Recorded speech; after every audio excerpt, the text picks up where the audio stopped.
The owner of an escort service uses his girls to get close to Silvio Berlusconi, a politician and a media mogul. However, in 2006, he became more concerned over his failing marriage and losing an election. The movie begins with a sheep standing inside a mansion's living room, which was getting colder and colder as time passed.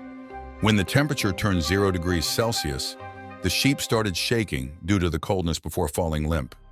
Sergio Mora is sitting on a boat with businessman Rocco, whom he has been trying to bribe to sign a school meal contract. Since Sergio is a young businessman from Toronto who owns a small-scale escort service business, he called up one of his best girls, Moira, to seduce Rocco. Moira took off her underwear, and after seeing the look in Rocco's eyes, Sergio knew he had gotten the deal. Rocco fell for the seduction and finally agreed to sign the contract before leaving. Sergio thanked Moira for her work, and when he saw the tattoo behind her back, that's when he remembered the politician and media mogul, Silvio Berlusconi. In the Mora household, Sergio's father visited to confront Sergio about his habit of bribing businessmen. But Sergio, with the help of his wife, Tamara, just denied bribing businessmen. Tamara is a young, immoral woman who has been helping her husband with his trafficking. While riding on a motorcycle, Sergio informed Tamara about Silvio Berlusconi and how he wanted to get close to him so badly. The couple reached their destination, and Sergio watched from outside as Moira showed her skills in front of Fabrizio Sala, which then became their ticket to Roma. Once in Rome, the couple attended a party for businessmen. Sergio got into a bit of an argument with Fabrizio Sala before he stepped out for a bit to get some air. That's when Sergio met a mysterious woman named Kira. Sergio was immediately enraptured by Kira's sharp beauty and tried to impress the girl. Kira is known as a queen bee and is known to be really tough. But other than that, she also has a direct relationship with Silvio Berlusconi. If Sergio proves himself to be devoted and helpful to Kira, the latter promises to introduce Sergio to Silvio Berlusconi someday. Seeing Sergio with Kira, the other guest told him of all the rumors about Kira, who is said to be meaner than the president of Russia. But it only sparked Sergio's interest in the enigmatic woman. Meanwhile, Tamara got acquainted with Santino Recchia, who is Silvio Berlusconi's rival. Tamara was only helping her husband. However, it turned out to be a mistake when something happened between her and Santino. Santino Recchia had met up with Deputy Cupa Caiafa to ask for her support because he wanted to replace Silvio Berlusconi as the leader of the center-right coalition. Unbeknownst to Santino, Cupa is one of Silvio's allies. Sergio, on the other hand, had gathered himself a lot more escorts with the help of Kira and Fabrizio Sala, who is a talent scout who finds beautiful girls for TV. Sergio held a small party just for him and the girls.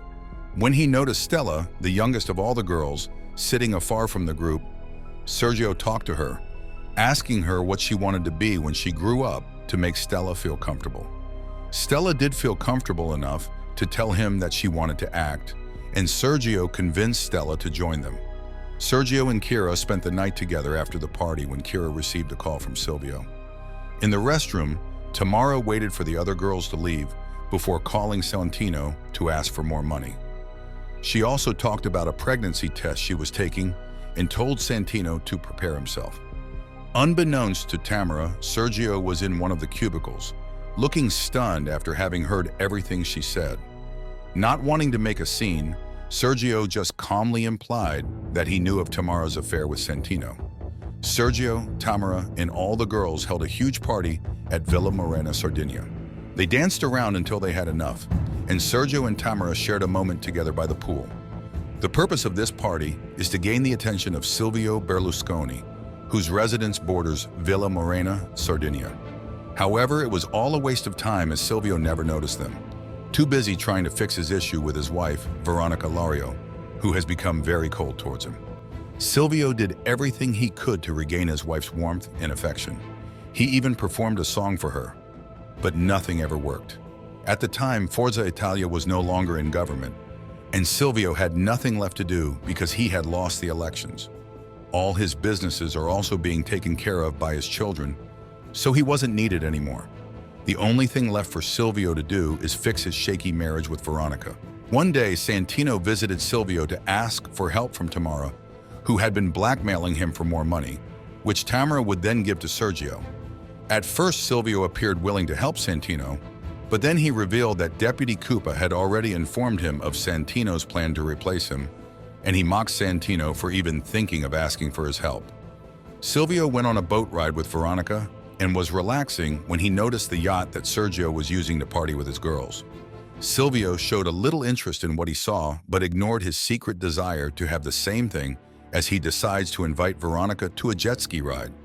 But the engine dies in the middle of the ocean, and they have to wait until they can get help. They were able to get help just as it started raining, and they hurried to the carousel in their villa, where Veronica asked Silvio if he remembered the song that was played on their wedding day. Silvio pretended not to know but surprised Veronica when a famous singer made a sudden appearance, performing the song that was paid for during their wedding day. Silvio was in a private meeting with entrepreneur Ennio Doris, who was an old friend of his. Silvio had lost the election by only 25,000 votes, and Ennio suggested that they convince the 6 senators who had won to go to his side and start his own little government. If Silvio's dreams become the senators' dreams, they can control them from the inside and bring down the center-left government. Silvio was reluctant at first, as he believed he had already left that kind of life behind, but eventually agreed that Ennio's suggestion was a great plan. At night, Silvio began the plan and called one of the senators to convince him. The senator was convinced when Silvio bribed her with a bigger apartment for her family. The next day, Silvio was performing in front of his wife and guests. Silvio then spent the next few moments trying to convince the senators to join him in his plan to bring down the center-left government. Some of the senators went to his side after getting bribed with money or apartments for their partners. Soon, Silvio's plan to bring down the center-left government was successful. However, one of his conversations was wiretapped and leaked, and Silvio got into trouble. An upset Veronica decides to leave for a while and travel to Cambodia. Luckily for Silvio, the issue didn't become a problem in the new elections, and Silvio won again. Silvio decided to let loose for a while and held a party attended by Kira, Sergio, and Tamara. Silvio was singing with the guests, which seems like his favorite pastime, with Kira sitting beside him. As soon as Kira gave the signal, Sergio didn't waste any time approaching Silvio and introducing himself. Silvio already had knowledge of Sergio thanks to Kira, which makes it easier for Sergio to keep up the conversation with Silvio. Sergio then introduced Tamara to Silvio, and the former asked Silvio to dance with her, leaving Sergio to sit beside Kira, who seemed a bit jealous at the attention Sergio and Tamara were receiving from Sergio. While dancing, Silvio gifted Tamara jewelry, and Tamara told Silvio the story of how he met and married Sergio. Tamara looked bothered when Silvio suddenly talked about Santino, whom he says is still interested in Tamara. The next day, Sergio visited Silvio in his villa with a gift, where he informed Silvio about his desire to become a Euro MP. Silvio promised to do something about it and asked Sergio to organize a party in his villa with all the escort girls. Silvio laid out some rules, and Sergio was more than happy to oblige. Sergio headed back to his own villa and announced the party Silvio wanted to hold in his villa. Everyone was busy as they prepared for everything they needed, and Sergio told Sala to get the others ready. For the last time, the girls practiced the dance they were going to perform in front of Silvio. The girls were all excited to meet Silvio Berlusconi, as they had all heard rumors of how charming Silvio is. However, they were met with a disappointing reality when the party wasn't as exciting as they expected it to be. They all sat on a long table, listening to Silvio's jokes, until Silvio finally allowed them to dance and have fun. Silvio was sitting with Kira on his lap, watching as the other girls enjoyed themselves, when he took notice of Stella, who was more aloof compared to the other girls. He asked Stella if she wanted to sit on his lap, but Stella made up an excuse that she needed to use the bathroom before walking away. Silvio excused himself and moved to follow Stella, leaving a disheartened Kira behind. Only when Silvio was out of sight did some of the girls stop pretending to be having fun. Stella was walking around aimlessly by herself, not really wanting to interact with anyone except for the sheep in the trampoline. She fell asleep in one of the rooms, and when she woke up, she found Silvio sitting on the other bed. Silvio was making jokes, but Stella only looked weirded out by his behavior. Silvio then moved to sit beside Stella, showering her with compliments and acting like a gentleman despite his true intentions toward her. Stella was aware of this and made sure that Silvio knew she wasn't interested in him in that way. When asked what was wrong, Stella explained that Silvio can pass off as his grandfather because of the age difference. Silvio is 70 while Stella is 20, and Stella thinks it is pathetic for a rich old man like Silvio to try and seduce a young girl like her. Despite her words, Stella was still respectful to Silvio, and she left as soon as she could. Kira, who was left behind by Silvio, was becoming teary-eyed as she opened up to Sergio about how upset she felt that she was now being ignored by Silvio. Sergio then figured out that perhaps Kira was actually in love with Silvio, as she had known him long enough to fall. After the talk with Stella, Silvio returned to the party and watched the special performance the girls had prepared just for him. Meanwhile, Sergio and Tamara were all alone in the carousel, having their own private conversation. Tamara revealed that Santino got her pregnant, but she aborted the child because she couldn't accept that she got it from an affair. The party continued all night long, and while it has always been Sergio's plan to meet Silvio, he and Tamara felt like everything they've done to get this far was all for nothing. Sergio was desperate to meet Silvio because he thought it could make a huge change in his life. But reality showed him that Silvio isn't exactly the man who can make your life 1,000 times better just by being connected to him, especially since even Silvio himself is leading a miserable life filled with people who hate him.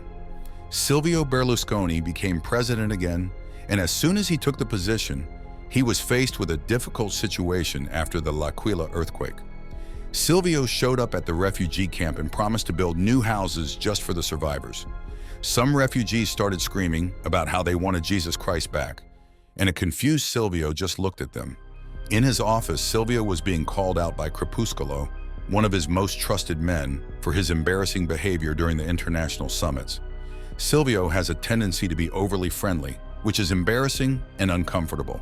He also has the habit of making jokes or pranks, and Crepuscolo was asking Silvio to take his job more seriously. One day, Silvio had to fly to New York in order to attend the United Nations. But instead of flying to New York, he decided to fly to ignore his responsibilities and fly to Naples instead, just to attend the 18th birthday party of Nomi Letizia. When he got back home, Veronica was also back home, and Silvio welcomed her with a wide smile on his face.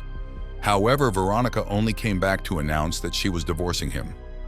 At first, Silvio tried dismissing it, but upon realizing that Veronica was serious, he argued with her, and the two of them threw painful words at each other.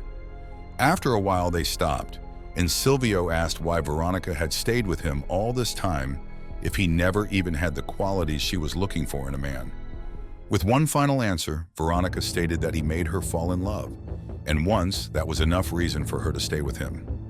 After his divorce from Veronica, Silvio invited Mike Bongiorno into his home and opened up to him about his ex-wife and all the scandals he was facing against her. Mike wondered if Silvio really expected everyone to fall to their knees for him just because he's extremely rich and is the president, which is the wrong way of thinking. Because of Silvio's immaturity, he found himself becoming everyone's enemy, and all his allies had left him behind. His wife had left him, and even his children don't have time to spare for him. Distressed by the political scandals he is facing and the isolation that comes with them, Silvio activated the fake volcano that he had set up in his garden but never powered on. He had wanted to show it off to all his guests. But now that he had no one, Silvio stood alone as he watched the fake volcano erupt. Despite his political scandals, Silvio was true to his words, and he built apartments for the victims of the L'Aquila earthquake, who were happy with the new home they were given. Meanwhile, the other refugees are watching as the firefighters extract something from the church destroyed during the earthquake. Moments later, a statue of Jesus Christ was pulled out and laid on the ground. In the credits scene, the exhausted faces of the firefighters who had worked hard to rescue and protect refugees are shown.